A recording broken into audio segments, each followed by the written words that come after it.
Hey everyone, Ryan Foley here with Sou'Wester Athletics. We own 2 fitness facilities on the beautiful South Shore of Nova Scotia, Canada. Over the next couple of days, we're going to dive into our story of how we operate our gym, in particular how we got involved with the Two Brain Business Group and how they have helped us shape the way we operate our business, and most importantly, how they've helped us shape the way we operate our lives and value our own time. I'm going to introduce you to my lovely, lovely wife, the glue of our family. This is Riley. Hello. And yeah, so we wanted to tell you a little bit about our story. Yeah. All right. I'll take over from here. Okay then.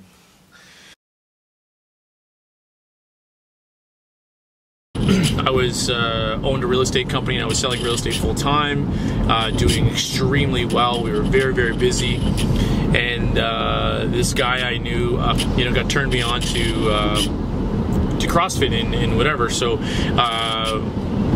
we jumped in head first. Ryan had never done CrossFit before.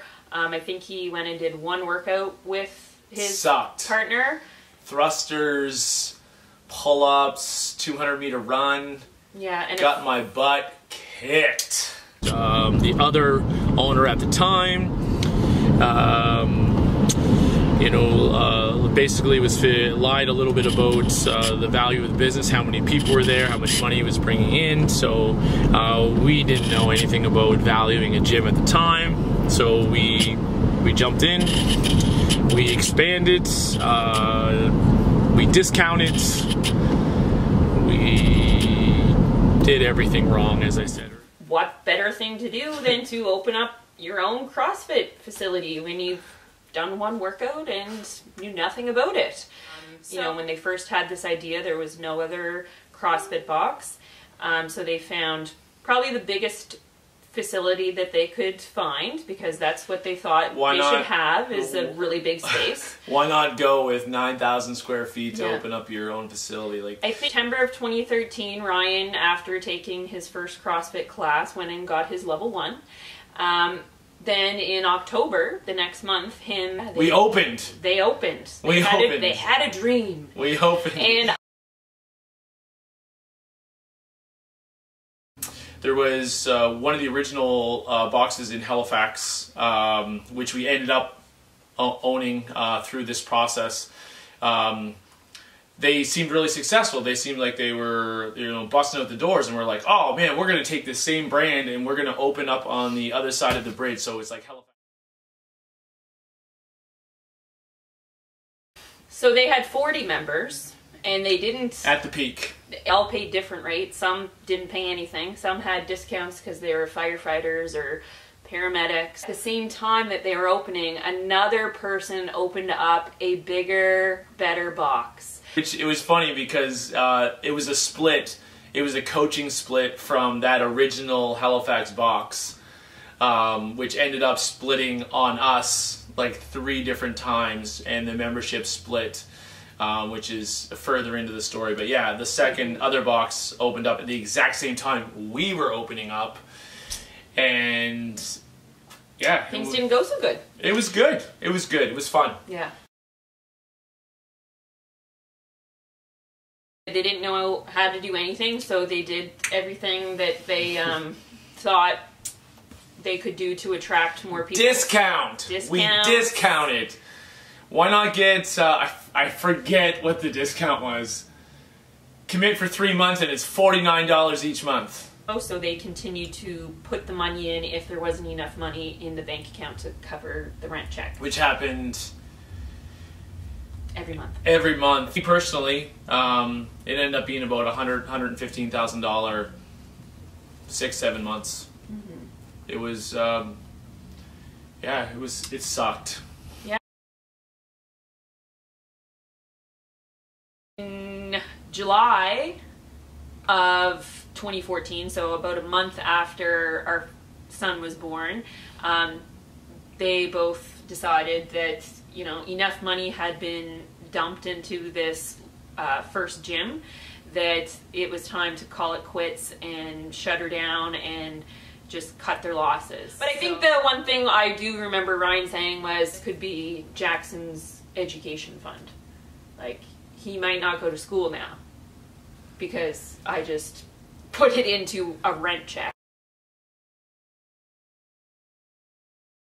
Back now, it's like, oh yeah, cool, we got the good one, and that was just a mess. There was, you know, no practices of how many members you had. We had no idea who paid what. There was discounts all over the place. There was exchanges for, oh, with this massage therapist, oh, you give me a massage a month and you get free this.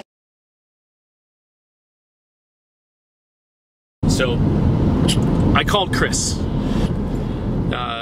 You know, we talked about all the mistakes that he made, and you know, and we were making a lot of the same mistakes as I think is now that I'm, you know, a few more years into this business, and I talk to a lot more gym owners. They continue to make the same mistakes over and over and over again, and I was like, I have no idea how to run a gym. I think I'm a great business person, I think I know people, but obviously I don't know how to run a gym because I just keep emptying my personal bank account into my business bank account to continue to operate this thing. And we need to do this, but unfortunately we spent so much money into this other facility that my business partner at the time in the gym didn't want to spend any more money because it seemed like we could figure it out. Anyway, I went in and put my credit card down and purchased this kind of without him knowing, realizing that we needed help. And we went from there. I think we kind of told him this array of stories that we were kind of telling. Nightmare. Kind of telling you guys right now. Sexual harassment. Man, there's so much more to it. It's insane. Maybe I'll get on Two Brain Stories one day and get the dirt. But we started getting in the right direction, and the right direction was, okay, well, we need to find coaches, we need to pay coaches, we need to have systems, we need to do this, we need to actually start taking this hobby and start running it as a business.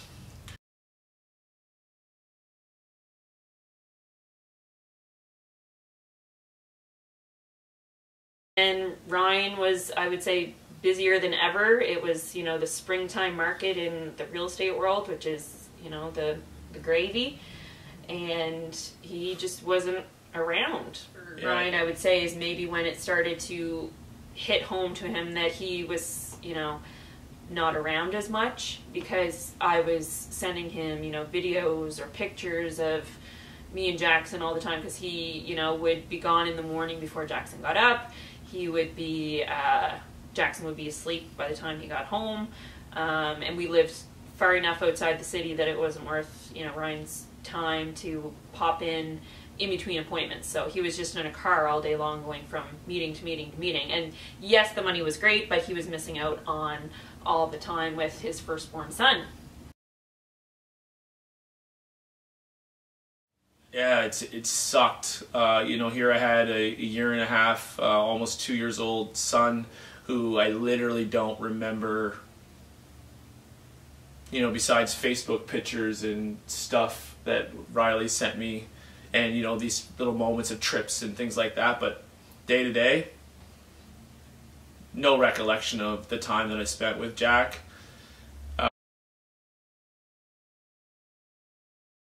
We were about to have our second child then.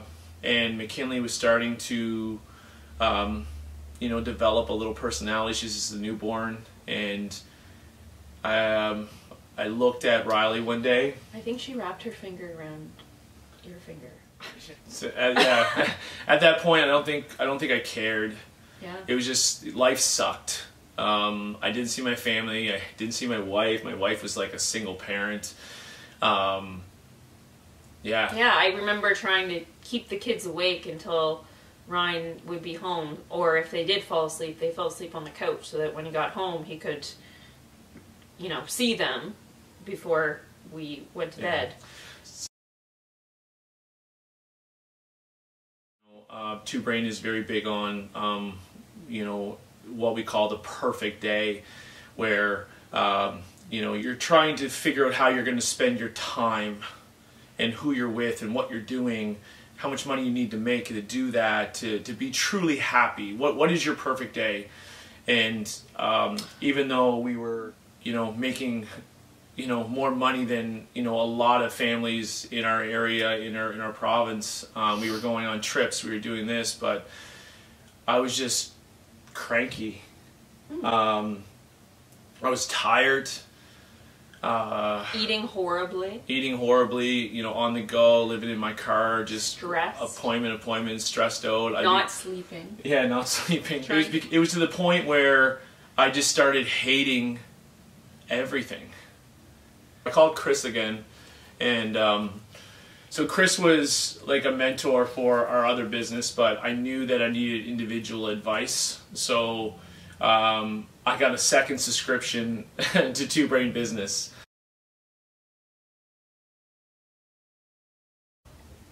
What if we moved to Shelburne? Yeah. So if we moved, what would we do? Because you couldn't open a CrossFit gym in Shelburne. There's like 1,500 people. No one would pay $100 or more to come to a gym in Shelburne. A month ago, I just had a baby. Then all of a sudden, Ryan has this we don't move slow. Midlife crisis in a way. We don't move slow. But it was you don't move slow. Right. But it was just normal in a way, because that's just what Ryan does. He gets an idea and he jumps and commits, and there's kind of no turning back. To Chris about, I think I want to open up a gym. I want to do it right. We have this thing in Halifax. It's starting to come around. It's starting to make a little bit of money. It's paying, we're paying coaches now. We're doing different things. But I need to start now. We screwed up so much stuff. What do I do? And Chris is like, we need to do this Founders Club thing. And I'm like, what the heck is that, Chris? The difference is the confidence level between when we originally invested and wasted money without a plan to now, being with the Two Brain group for the latter 2 years, and them helping us turn around the current business that we had to a point where we now had the systems and the know-how and the mentorship to go, all right, this is what we want to do. How do we do it? Chris was like, is this what you want for your life? And I said, yeah, I know I need to stop selling real estate because it's going to kill me. And I need to know I need to spend more time with my family, because if not, they're going to leave me. So we had a plan, and we didn't have an expense from month to month starting because of the help from Two Brain, how we presented that original Founders Club offer to people. They were excited. We didn't discount up front. We haven't discounted since.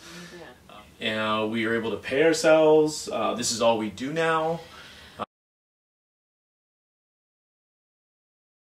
Help with Two Brain Business, not only were we able to open up a successful first location, maintain profitability, and continue growth, but we were able to actually create the systems and processes and put them in place so we could actually duplicate our product. Approximately 2 years after we opened our original location, we ran another Founder Club membership option, and we opened up with 71 members at our second location, again profitable on the first day as well. We continue to grow month over month.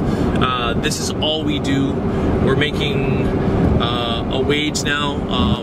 Both Riley and I can work in our business, do what we love, spend time with our family, and we actually get paid to do so.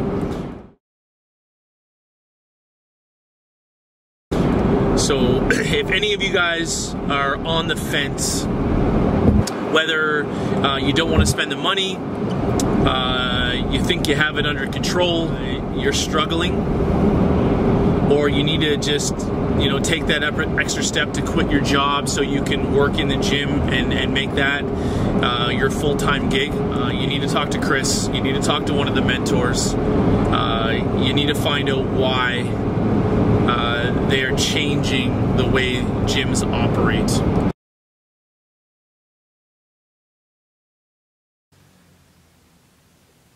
Are we on? Yeah.